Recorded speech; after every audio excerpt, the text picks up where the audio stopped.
Welcome to Spirit, Purpose, and Energy. I'm JJ Flazanes, your host, and thank you for downloading today's show.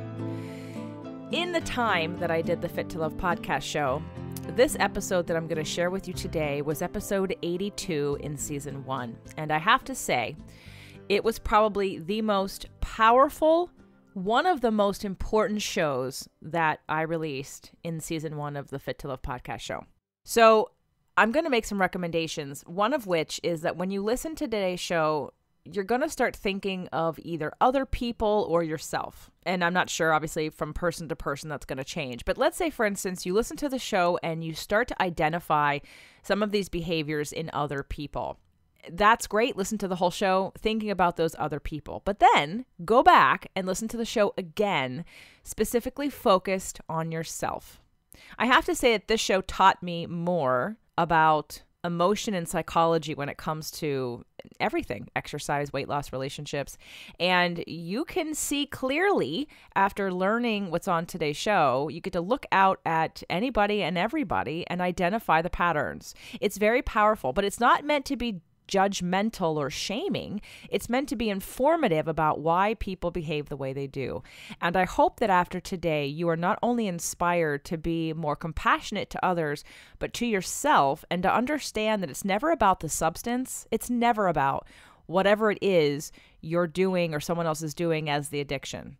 It's always about the impulse that pushes you towards doing that substance or that thing. So brace yourself. It is a powerful, powerful show. Today's show, Understanding and Healing Addictions. We have back a very special guest, Lynn Boutrous. Lynn Boutrous is a multidimensional intuitive teacher and healer. Born with the gift of sight, Lynn can see in exquisite detail what is stopping you from having happiness and success in any area of your life. She offers you straightforward guidance for the heart and soul, letting you know how to transform any area of your life permanently. Lynn blends her extensive credentials and expertise in metaphysics, body-mind therapies, diet, nutrition, and with her highly developed intuitive intelligence. She quickly identifies the real source of the problem using many modalities to bring clarity and permanent resolution to the client. For 25 years, Lynn has guided the lives of successful corporate executives, celebrities, those in the media, businesses, couples, and individuals. Couples say that their work with Lynn has brought them closer than they ever believed possible. Lynn's packed nationwide workshops and lectures at Omega Institute for Holistic Studies, Unity Churches, the Learning Annex, the Wellness Community, Centers for Spiritual Living, the Whole Life Expo, spiritual centers, retreats, and corporations have again and again left audiences captivated, anchored, and empowered in their truth. Welcome back, Lynn. Thanks, JJ. Thank you for doing these shows. They just help so many people. I just really want to applaud you. Thank you. Yeah. It's really fun, first of all, because I get to talk about all the things that I think are important and share that with the world and see who's interested. And our Freedom Fridays are definitely one of the most popular shows of my 6-day-a-week podcast show. And your first show, Connections Between Emotion and Disease, has been a very helpful show for me to spread the word about the connection between our feelings and what manifests in our body. And today's topic, addiction and understanding it and healing it, and just talking about the idea of addiction is so important to me because obviously with the work that I do and the work that you do, we help people uncover these things and work through them for a better life, a healthier life. And from your point of view, being a clairvoyant, because I don't have the gift of sight that you have, I really appreciate the time and energy that you're taking to be on the show in order to help educate and spread the word of the powerful work that can be done to heal every part of our life. Yeah, thank you. I think that when we say addictions, that people mostly think about food and alcohol and drugs and the hardcore ones. And I want to talk today about what, in my view, addiction is, and that is whatever keeps us distracted from our movement, forward in our lives, from having what we want, from connecting with our true feelings within ourselves and with others. It's anything that keeps us out of our authentic self, our true self expression. It is difficult. It's so difficult to have a close relationship with ourselves or others if there is something in the way that is taking up our time, our energy, our focus, our attention, consciously or unconsciously. That energy will be going towards what we are doing to create distance and maybe hide out or feel safe. We can't find what we're looking for in a bottle, or as I call it, anesthesia in a bottle, at the grocery store or in a pill. It's inside of us. Learning how to connect with what is driving the need for distraction from the soul is the answer. The addiction is just a symptom. And today I want to talk about going a little bit deeper into understanding the symptoms, reading the symptoms, and knowing what they are saying about you and how they may be taking you off course from your soul's journey. I want to go back for 1 second, and because I know that you answered kind of the top question of the show, which is what is addiction? So if we had to put it in really simplistic terms, and I know you continue to talk about anything that, and maybe it's that simple, anything that takes you away from your soul's course of what it is you're supposed to grow into, how would you describe what an addiction is? It is a repetitive use of something. It could be an electronic device. It doesn't have to be food and alcohol. Anything that takes us away. So anything that's got your attention that you can't put down for 24 hours, that feels like a craving or keeps coming to your mind. It's your unconscious saying, oh, do that, instead of maybe understanding something or connecting with somebody. Or it's a movement, it's a circular movement. So addiction is a circular movement, if we're looking at it in energetic terms, of doing the same thing over and over and keeps us in the loop. If we don't do the addiction, we can do something different, which may move us forward in our journey towards happiness and having what we want. Okay, so now let's talk about where addiction comes from. Addiction comes from protecting our wounds. And this whole conversation that you and I, JJ, may be having right now may be unfamiliar to many people because we're so guarded and so protected, we think that's normal. So in protecting our wounds, when we don't want to feel pain or anger or grief of what we didn't have as a kid or what we did have, addictions are an unconscious way of protecting wounds that we have from the past. So maybe you wanted a more loving relationship with someone in your past and it didn't work. What we usually do is turn to food or alcohol, those are the two big ones, to fill that void. So addiction comes from a void. There's something that we don't want to feel that's either happened or we're afraid of it happening. When we don't live in our heart, there is a choice to live in our head or our hearts. When we live in our heads, this is one of the ways that addictions are born. Because we're listening to the ego, the critical voice, that negative voice inside of us that is telling us to do things that distract us, just distract us from our path and distract us from our souls. So we are either in our heart or in our head. We can't be in two places at the same time. And you know, when you hear that voice, oh, don't do that. You're not smart enough. You're not good enough. All of those negativities bring us back to that place within us that bring us down and lead us away from what we came here to do, lead us away from the soul's path. So it sounds a lot like a deep wound and then fear. A deep wound, fear, grief for what we didn't have. Some people sit in the longing. And longing is another feeling that leads to addiction. If you're longing to have a mate, if you're longing to feel the feelings of love, and you don't have that, you may pick up a chocolate bar and use the serotonin that you get in that to keep blocking the feelings rather than go in and experience them and move through them so that that feeling of longing is not there. If it's not, you're not going to reach for the chocolate bar.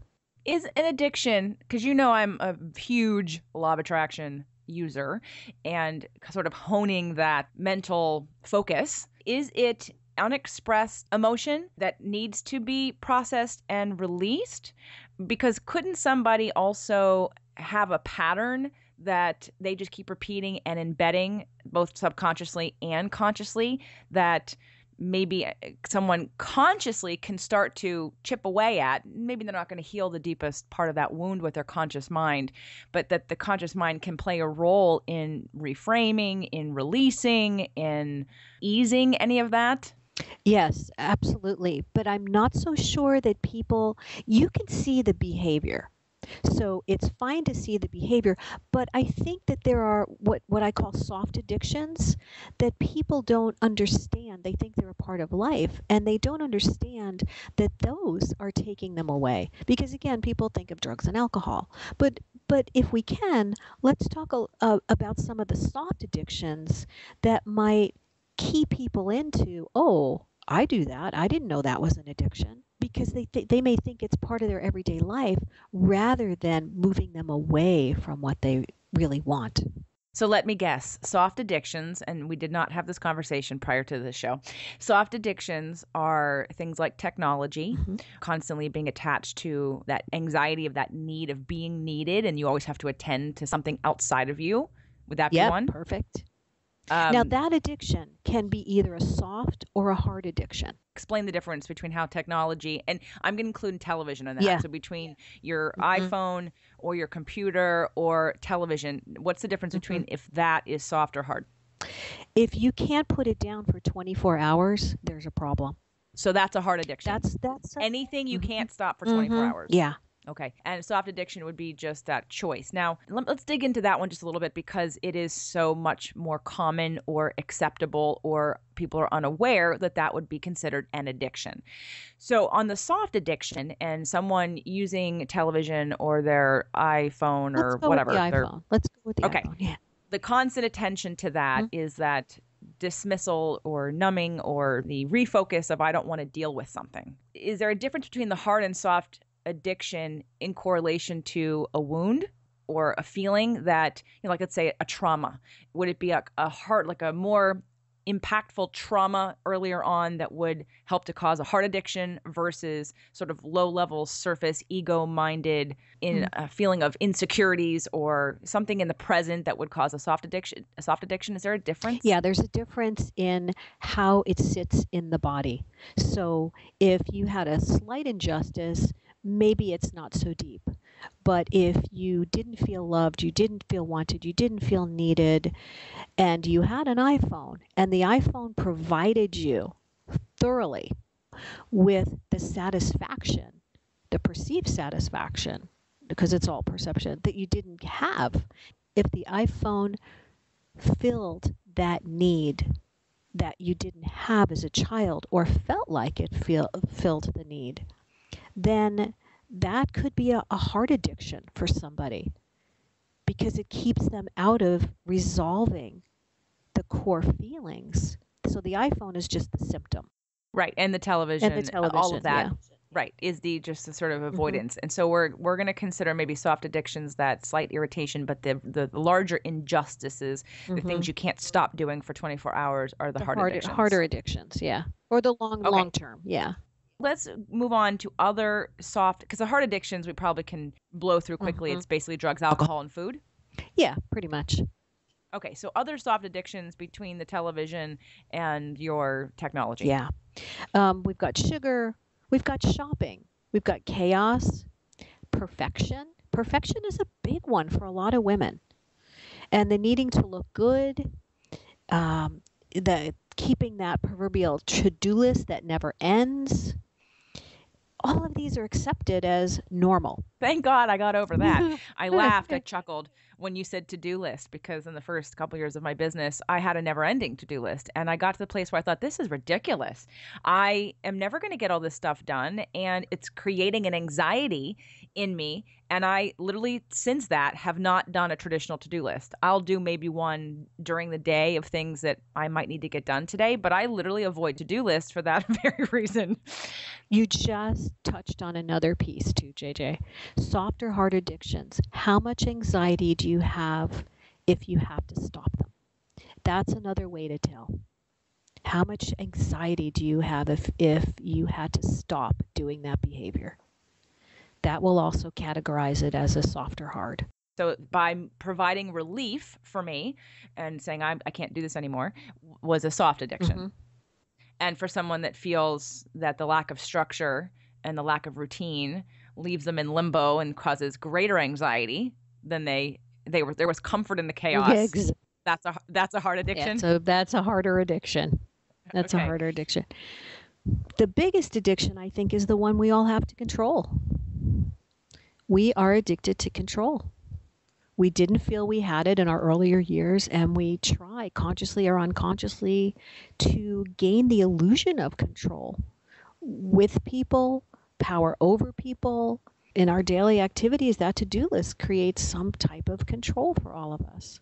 So really, everyone probably has an addiction. Yeah, at least. Yeah. Right. Yeah. Some kind of soft addiction. And the first step would be being conscious of it and understanding it, correct, in order to heal it. Yes. I think this too is another place where we can look at where do addictions come from. And that is, it's the addiction to the beliefs that we have about our past, about who we are. It's the addictions to the perceptions and the beliefs of what has happened, because we're going to have a reaction to what happened based on our interpretation. So these perceptions create addictions. So these perceptions create some type of a hole inside of us, and the hole needs to be filled.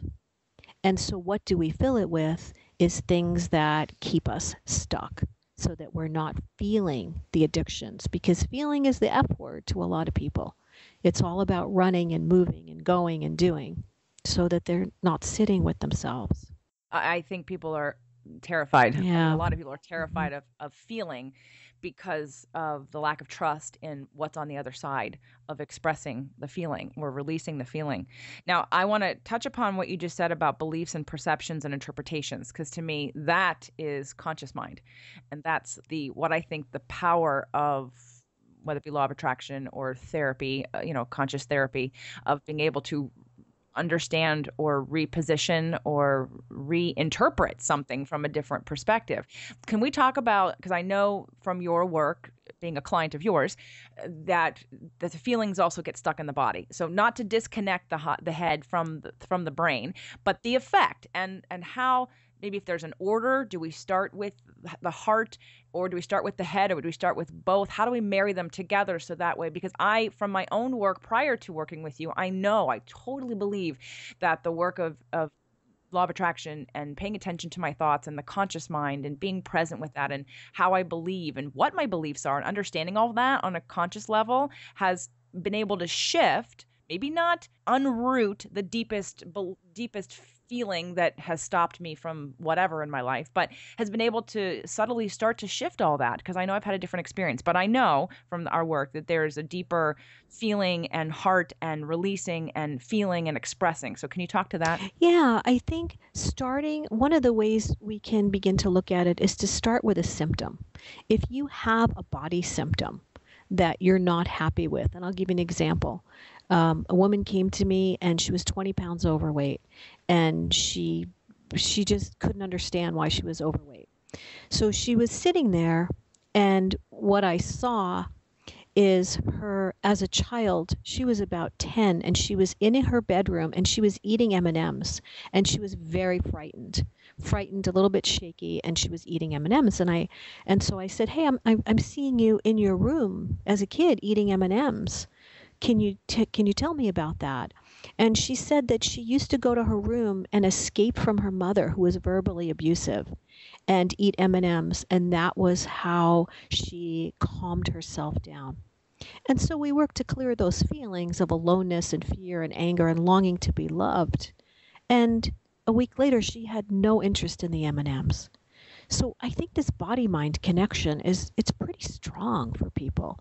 So one is, if you have a body symptom that you don't like, it could be a body symptom, or even bigger yet, a way that you think about yourself, a way that you think about others. Is there judgment? Is there self-judgment? Is there lack of drive? Is it ho-hum? What's going on inside of you? And are you sitting in front of the TV? I mean, the obvious ones. Are you watching too much TV? Are you on an electronic device? Are you using sugar? Are you using food?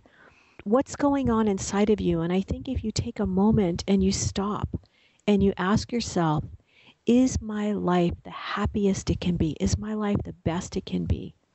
And if the answer is no, ask yourself, what have I not been willing to look at to bring me those things or move me in that direction? And I think you're going to begin to notice some repetitive behavior, things that may feel normal to you, like chaos, like excuses, like blame, like overdrive, all of these things. If you have tension in your body, that's a huge tip off that there's something not right. The body should have a chi to it. It should have a movement to it, a feeling of in the moment rather than worry and focused on will the past be my present? Will the future bring me bad things? So it could be a body thing, body symptom, something you're not happy with. It could be something in your mind that your ego is talking to you about in that negative critical voice. So I think those are some of the ways we can look at, hey, there's something going on here. Let's go back to heart addictions because I think at the end of the day, when I ask you to help us, for those people who want to try to start to make a change themselves, let's say before maybe they're in a place where they're not really ready to reach out for help, even though they know they need it, but they want to try and change their behavior on their own or deal with and process some of these emotions. Before we get to a few suggestions on how everyone listening can start to do that, I want to go back to the heart addiction and ask you about the body's physiological relationship to those heart addictions. And is there, because I know I've gone through other people in my life getting over certain addictions and learning about, let's say, smoking, for instance, and how that the nicotine is only in the body supposedly for about 3 days. And then after that, it's all really just that mental conversation. There's a book, I don't know if you know the book, it's called The Easy Way to Stop Smoking by Alan Carr. And I read it. And I found it very interesting because this man smoked over 100 cigarettes a day and had done everything, all kinds of therapies and hypnosis and detoxes, if you will, to try to stop smoking. And he had a story from every angle of that conscious mind about smoking. And I find the book to be very effective. But I also know that some people's complaint up front for some of these other addictions, let's say something harder than tobacco, maybe it's some, a much stronger drug, and there's a neurological component that someone can say, a doctor says that, you need medical supervision to come off of this. Can we talk about that? Yeah, I mean, I think it can go either way. I saw a guy years ago, and he wanted to get off of cigarettes. His doctor had told him, it's time, you got to stop smoking.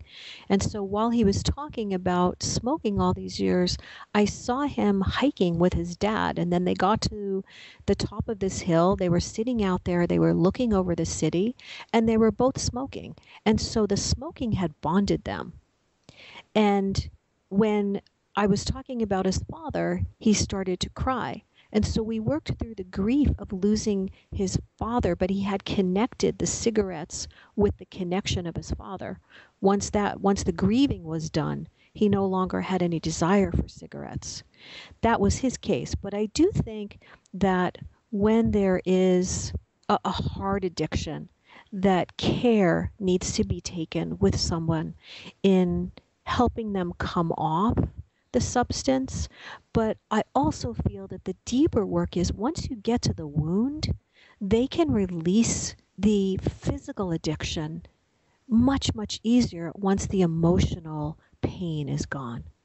When the emotion releases, my experience is that the physical addiction releases. Absolutely. I believe that 150%. And I also know that a lot of the treatment centers out there don't necessarily do that kind of work. I mean, they do therapy, but it's all about the substance and focus on the substance and then the diet and exercise. Go ahead and speak to that. So I want to go. I want to go back for 1 second, and say that it's the energy of the wound that creates the addiction. So if you stop one addiction, let's say you give up drinking, and somebody begins to smoke, or the smoking becomes more, or they drink a lot of coffee every day, the energy from the wound, when it is not healed, just moves to another way to suppress the emotion. So until that core emotion is dissolved, resolved, let go of in the body, there will be addiction energy. The person may become a sex addict, or they may up whatever else they're doing. If they were smoking, they may smoke 3 packs a day or 2 packs a day. So let's think about this for a second, that if the wound is not healed, that the addictive energy is still in the body. They're still going to be looking for it, because removing a hard addiction, the energy of it will just either branch off to many addictions, or it will go into something big. Usually it goes into another big addiction for somebody. And I see that every day in friends and clients and people who have released one behavior of an addiction and replaced it with another, quote unquote, more acceptable behavior. But the addiction energy is absolutely still there. And it's obvious the wound has not been healed yet. So that's a great point. Thank you for bringing that up. Now, I do want to talk about some things that people can do, because this could scare people. I think there's two ways to interpret or receive this information, or more than two ways. For me, as I've said before, I know I'm not necessarily the normal person. I see this, and I know, because I'm on the other side, that there's freedom, there's an ease, and there's a trust on the other side of dealing with whatever that addiction energy was caused from, whatever that wound is. So for some people, they might be feeling very motivated and inspired right now to go work on that. And I'm going to encourage anyone who's considering that to call Lynn first and foremost. If you don't live near California or in California, it doesn't matter. She works with people over the phone, because as you can hear, I work with her, and there isn't anyone I've met more accurate in her clairvoyance than Lynn. So, and maybe there's a need to do more work with personal people around you, and you can find out who that might be. But for the people who are listening to this and you're considering it, we've planted the seed, it's going to grow, and now you think, well, what can I do myself? Lynn's going to address that. But first, we need to break so we can thank our sponsors. Are you consciously using the law of attraction in your everyday life? How would you like some accountability and structure provided for you so you can easily start attracting more good into your life? Join us for the next 30-day manifestation challenge. Go to fit2love.tv/30daym. That's FIT, the number 2, LOVE.tv/30DAYM. 30-day M.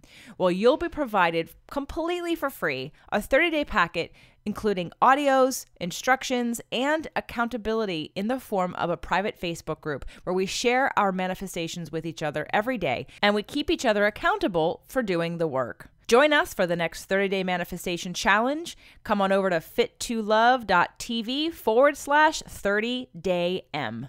Okay, Lynn, I want to start helping myself in any way possible, heal that wound or become conscious of it. What can I do? Okay. So one of the things you can do is to ask yourself, really sit in a meditative state, get quiet, let all the distractions go, do some belly breathing, and ask yourself, what is it that I really want? What is it that I really want? When you get that answer, move on to, why don't I have that? How come I don't have that? Let your intuition come through. Let it guide you. It's really full of wisdom.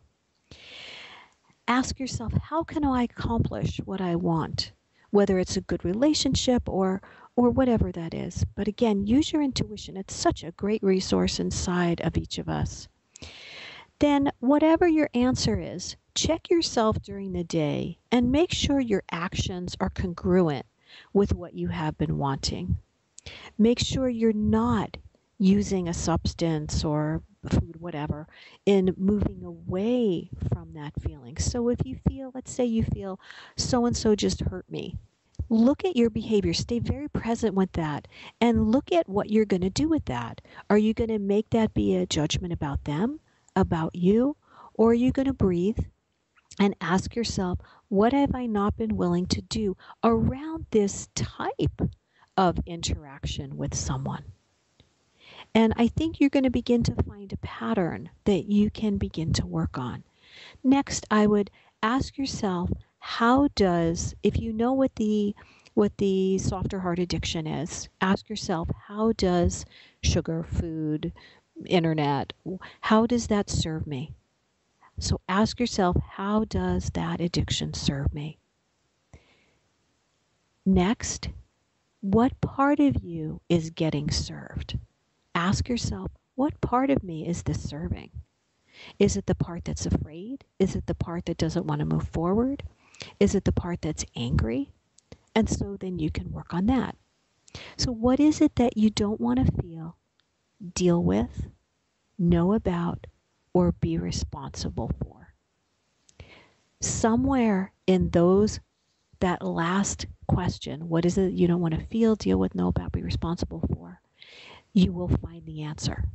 And once they have an answer, what would be some recommendations on how to process that so they can release it and move past the addiction? Well, I think it's going to differ, JJ, for each person. Some people may want to just know what it is and then check and make sure that they're not doing the behavior.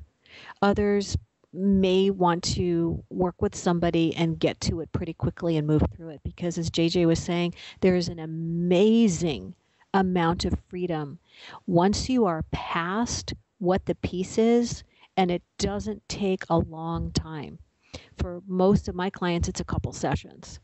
Once you are past that, you are so free. You feel so good. You feel out of that box. And healed and on to bigger and better things. As a client of yours, I can definitely vouch for that. Now, just so that everyone who's listening, if you're interested in all the things that Lynn's been talking about, her first show was called Connections Between Emotion and Disease, which was episode 11. And we did a whole show on strengthening your intuition, which was episode 41. Check back to fittolove.tv. We will have available for you a downloadable version of how to listen to your intuition in the near future. So make sure that if you're not in a place where you can call in and have one of her CDs mailed to you, that we are working on creating a downloadable product so that everyone everywhere in the world can also benefit from all the instruction of listening to your intuition and letting that guide you and empower you to heal whatever's going on with you so you can live the life you're supposed to be living. So any remaining comments or ideas or thoughts, Lynn, to share with everyone? Yeah, I would say if you're living in your head, you're way more prone to addictions. If you're living in your heart, you'd be home right now. That's nice.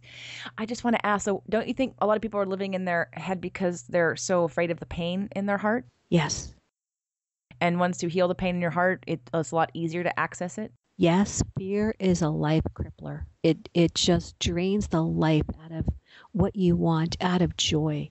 Once you move past this, you feel like a completely different person. Amen. Mm-hmm. Lynn, thank you so much. Of course, I'm taking notes and I'm thinking of 5 other shows we can do, but I just really appreciate your education, information, clairvoyance gift that you have to share with the world. I'm so grateful and appreciative that I connected with you and manifested you in my life, as well as for everyone else who's listening, so that you can help let people know, share with them what's possible, because I think so many people get stuck in, like you said, just the fear and the belief of what they're living when there is another way and there are answers to freeing yourself into the life you're supposed to lead. So thank you so much. Thank you. Thank you again for tuning in to Spirit, Purpose, and Energy. If you're inspired and want more, come on over to fittolove.tv and check out our Freedom Fridays, or find us on iTunes. More at Fit to Love, physical, emotional, and spiritual fitness for the happy life you deserve.